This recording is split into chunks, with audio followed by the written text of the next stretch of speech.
Hello everyone, নমস্কার সবাইকে। কি অবস্থা সবার? কেমন আছেন সবাই? প্রচুর প্রচুর শীত পড়েছে অ্যান্ড এই শীতেও সবাই সবার কাজে ব্যস্ত আছে। অ্যান্ড শীতের সকালে শুভেচ্ছা রইলো। কি অবস্থা সবার? এই যে আমি আজকে সকাল সকাল ঘুম থেকে উঠে পড়েছি। আমি ন্যাচারালি 9:10টার দিকে ঘুম থেকে উঠি, বাট আজকে একটু সকাল সকাল ঘুম ভেঙে গেল। দেন আমি এই যে চলে এসেছি একটু বাহিরের আবহাওয়াটা দেখার জন্য। জানালাটা খোলার সাথে সাথে এত বেশি শীত আর কুয়াশা, কি বলবো। আমি তো ভয়ে বন্ধ করে দিন আমার ফুলের সাথে সাক্ষাৎ করে চলে এসেছি বাবাই আর মাম্মামকে একটু জাগাতে। বাট তারা তো এত সকাল সকাল ঘুম থেকে উঠবে না। দেন তাদের কম্বলটা একদম ঠিকঠাক করে দিয়ে আমি এখন চলে যাব হচ্ছে দিদির কাছে। দিদি কি করছে সেটা দেখার জন্য, যেহেতু দিদি আমার অনেক আগেই ঘুম থেকে ওঠে, তাই চলে গেলাম রান্নাঘরে। অ্যান্ড গিয়ে দেখলাম দিদি একা হাতে রান্না বান্না করে প্রায় সব কিছু কমপ্লিট করে ফেলে। আমি দেখলাম বেসিনে কিছু বাসন রাখা আছে, ভাবলাম যে তাহলে এগুলাই ধুয়ে দিদিকে একটু হেল্প করে দিই। দেন যে কথা সে কাজ, চলে এসেছি বাসন ধুতে। অ্যান্ড বাসনগুলো সুন্দর মতো মেজে নিচ্ছি। শীতের দিনে প্রত্যেকটা কাজে কষ্ট, বাট আমি থেমে থাকি, কিন্তু দিদি তো থেমে থাকে না, মা তো কখনো থেমে থাকে না। বাবা তার নিজের কাজেই ব্যস্ত থাকে, যতই শীত হোক আর যতই গরম হোক, কাজ কখনোই থেমে থাকে না। যাই হোক, এই যে বাসনগুলো মেজে নিচ্ছি। বাসন মাজা তো কোনো ব্যাপার না, বাট যখনই আমি ট্যাপটা অন করে বাসনগুলো ধুতে যাব তখন হচ্ছে বোঝা যাবে আসলে ঠান্ডাটা কি।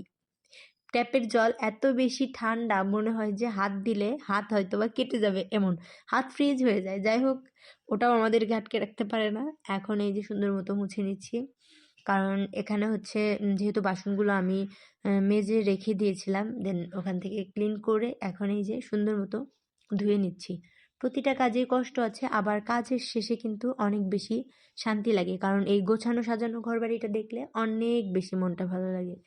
তো কথা বলতে বলতে আমার বাসন ধোয়া একদমই কমপ্লিট। অ্যান্ড এখন এই যে আমি একটু চলে যাব হচ্ছে দিদি কি রান্না করেছে সেটা দেখতে। অ্যান্ড দিদি আমাকে কিছুক্ষণ ধরে বলছিল বাসন ধুতে হবে না সকালবেলায়, তুই চলে আয়, আগে খেয়ে নিই। যে দেখুন, দিদি রান্না করেছে হচ্ছে বেগুন ভর্তা, আর সাথে ছিল আমার অনেক পছন্দের টেস্টি টেস্টি মজাদার হচ্ছে সবজি। অ্যান্ড দিদি ওখানে হচ্ছে ডাল ভিজিয়ে রেখেছিল, কারণ বড়া তৈরি করবে এই আর কি।